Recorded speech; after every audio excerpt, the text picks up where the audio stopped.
আসসালামু আলাইকুম। স্মার্ট ওয়েমার একটি ওয়েমার সফটওয়্যার যেটাতে খুব দ্রুত ও নির্ভুলভাবে এমসিকিউ রেজাল্ট প্রসেস করা যায়। এই সফটওয়্যার দিয়ে আপনি এডিট, স্ক্যানার ও মোবাইল দুইটার মাধ্যমে কাজ করতে পারবেন। ফলে পাবলিক অ্যাডমিশন টেস্ট হোক বা coaching centre model test easily process করা সম্ভব। চলুন দেখে নিই কিভাবে স্মার্ট ওয়েমার দিয়ে খুব সহজেই রেজাল্ট প্রসেস করা যায়। আপনি আপনার আইডি পাসওয়ার্ড দিয়ে লগইন করলে আপনার সামনে এমন একটি ড্যাশবোর্ড দেখতে পাবেন। এখানে আপনার সকল ইনফরমেশন দেওয়া আছে।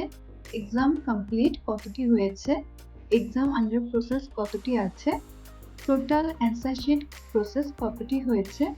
আর অপরদিকে আপনি আমাদের সার্ভিসটা পারচেজ করার পর আপনার রিলেটেড ইনফরমেশন দেখতে পারবেন। কতটি ওএমআর শিট পারচেজ করা হয়েছে এবং কতদিন আপনি সেটা ইউজ করতে পারবেন তার এক্সপায়ার ডেট সবকিছু দেওয়া আছে। চলুন এবার দেখে নিই আমরা কিভাবে ইজিলি রেজাল্ট প্রসেস করতে পারবো। আমাদের লেফট সাইডে আপনারা দেখতে পাচ্ছেন নিউ এক্সাম নামে একটি বাটন আছে, এটাতে চলে যাব আমরা আগে। এরপর এখান থেকে আপনারা এক্সাম প্রোফাইলটা ক্রিয়েট করে নেবেন।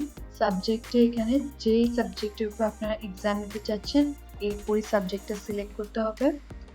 Class, year of the session, exam type, MCQ category, correct answer mark সবকিছুই সিলেক্ট করে নিতে হবে এবং যদি কোনো নেগেটিভ মার্কিং হয়ে থাকে তাহলে সেটাও সিলেক্ট করে নিতে হবে, দেন সেভ করে দিতে হবে।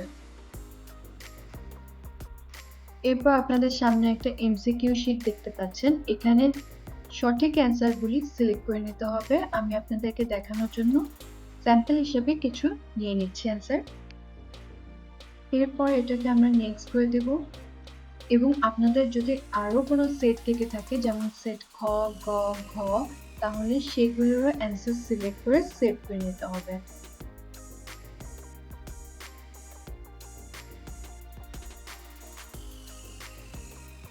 এরপর আপনারা দেখতে পাচ্ছেন একদম শেষে আমাদের এক্সাম প্রোফাইলটা ক্রিয়েট হয়ে গেছে। এখান থেকে আমরা নিউ ব্যাচ থেকে আমাদের পিকচারগুলি আপলোড করে দিব। এখানে ব্যাচ নেমে আপনারা চাইলে আপনাদের ব্যাচ বা আপনাদের ক্লাসের কোন ক্লাসে এক্সাম নিচ্ছেন বা কোন ক্লাসের রেজাল্ট প্রসেসিং করছেন সেটা লিখে দিতে পারেন।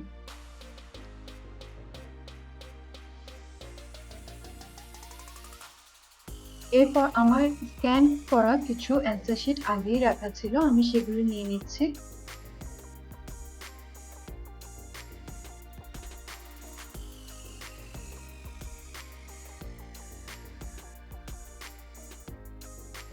এরপর এখান থেকে আপনারা দেখতে পাচ্ছেন উপরে রাইট সাইডে প্রসেস রেজাল্ট নামে একটি বাটন আছে যেখানে আমরা ক্লিক করে পুরো রেজাল্টটা দেখতে পারবো। এখানে সামনে চলে এসেছে আপনার যে কে কত মার্ক পেয়েছে। আপনি চাইলে এখান থেকে এক্সেল ফাইলটি ডাউনলোড করে নিতে পারেন, উপরে এক্সেল ফাইলের অপশন আছে।